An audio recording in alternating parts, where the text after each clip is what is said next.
പന്തളം നഗരസഭാ ഭരണം NDAയിൽ നിന്നും LDF പിടിച്ചെടുത്തിരിക്കുന്നു. ഇപ്പോൾ LDF പ്രവർത്തകരുടെ വിജയാഹ്ലാദമാണ് കാണുന്നത്.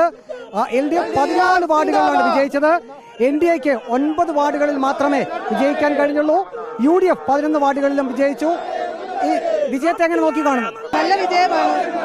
വോട്ട് തന്ന എല്ലാ ഇവിടെ നിന്നവർക്കും നന്ദി പറയുന്നു. NDAയിൽ നിന്നും ഭരണം തിരിച്ചു പിടിച്ചിരിക്കുകയാണ്. എന്താണ് തോന്നുന്നത്? വലിയ വിജയമാണോ? നല്ല തോന്നുന്നു.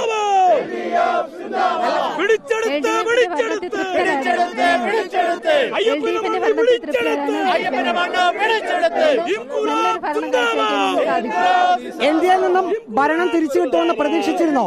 തീർച്ചയായിട്ടും.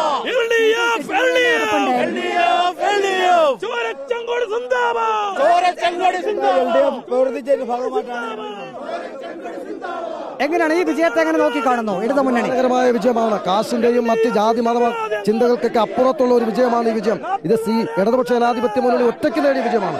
ഇവിടെ ജാതിയോ മതമോ പണമോ ഒന്നും ഒടുക്കാതെ ഈ കഴിഞ്ഞ BJPയുടെ ഭരണത്തിനെതിരായിട്ടുള്ള ഒരു വിധിയെഴുത്താണ്. ആ വിധിയെഴുത്ത് LDFന് അനുകൂലമാണ്. ഇനി LDFന്റെ തട്ടകമായി പന്തളം മാറും.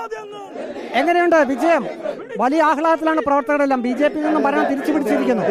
കാരണം BJP കഴിഞ്ഞ 5 വർഷമായി പന്തളത്തെ കാണിച്ചു കൂട്ടിയിരുന്ന പ്രവർത്തനങ്ങൾ ആ രൂപത്തിലുള്ളതാണ്. ഈ പന്തളം നാടിനെ അവമാനിക്കുന്ന രൂപത്തിലുള്ള പ്രവർത്തനങ്ങളാണ് BJP കഴിഞ്ഞ 5 വർഷമായി ഈ പന്തളം നടത്തിയിരുന്നത്.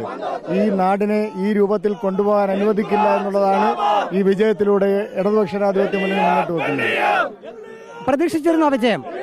തീർച്ചയായിട്ടും പ്രതീക്ഷിച്ചിരുന്നു. അതുപോലെ തന്നെ ഈ BJPയുടെ അഴിമതി ഭരണം ജനങ്ങൾ വെറുത്തു. ആ വെറുത്തതിനുള്ള തെളിവാണ് ഈ 14 സീറ്റ് കിട്ടി ഇടതുപക്ഷ ജനാധിപത്യ മുന്നണി ഇപ്പോൾ ഇങ്ങനെ നിൽക്കുന്നത്. തീർച്ചയായിട്ടും അഭിമാനകരമായൊരു വിജയമാണ്. പന്തളത്തെ ജനാധിപത്യ വിശ്വാസികളുടെയും LDFന്റെയും ഒരു രാഷ്ട്രീയ വിജയമാണിത്. BJP അത്തരത്തിലാണ് പന്തളത്തെ ജനങ്ങളോട് പെരുമാറിയിട്ടുള്ളത്. അതുകൊണ്ട് ഈ വിധി ഞങ്ങൾ പ്രതീക്ഷിച്ചതാണ്. ഇത് അനിവാര്യമായൊരു വിധിയാണ്. LDFന്റെ വലിയ വിജയം തന്നെയാണ്. LDF പ്രവർത്തകർ വലിയ ആത്മവിശ്വാസത്തിലാണ്. കാരണം കഴിഞ്ഞ 5 വർഷം പന്തളത്ത് NDA ആണ് ഭരിച്ചത്. 2020 തദ്ദേശ തെരഞ്ഞെടുപ്പിൽ NDA പന്തളത്ത് അധികാരത്തിലേറിയിരുന്നു. ഇപ്പോൾ 2025 തദ്ദേശ തെരഞ്ഞെടുപ്പിൽ NDA പുറത്താക്കി LDF ഭരണം തിരിച്ചു പിടിച്ചിരിക്കുന്നു. വീഡിയോ ജേർണലിസ്റ്റ് അജി കൊടുമണ്ണൊപ്പം reporter Praveen Purushothaman, in reporter, Pathanamthitta.